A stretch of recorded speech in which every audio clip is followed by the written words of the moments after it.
Comandante-Geral Penteli simona relatório com o membro UPF, nebe halo agressão física a soro cidadão ida, e a área sarei asolau to grave.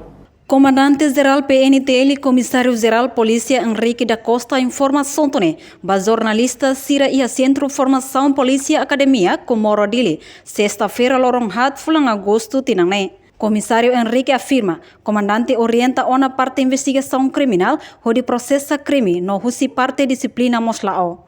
Portanto, caso ne agora ia rela processo nelarang no comandante-geral PNTL, sedau ia dados completo, em acumula dados completo, mak foi embele saiba público.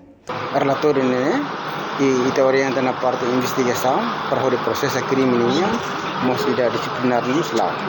Mas se ela faz ida processo ini, então ita sedau bele ia dados completo, mas depois de ida ne maka ita bele forsai.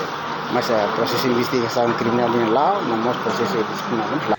Comandante-Geral PNTL ne realça, ema hoto iha lei okos, tanto lei ne bemak vigor ia Timor-Leste, liu konaba criminal, iha código penal hoto tem que cumprir.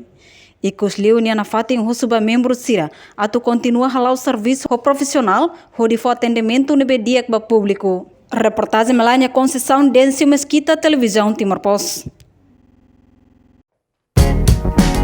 Janela informação ba Emma Hoto. Atu tem informação atual dia liu kita halua.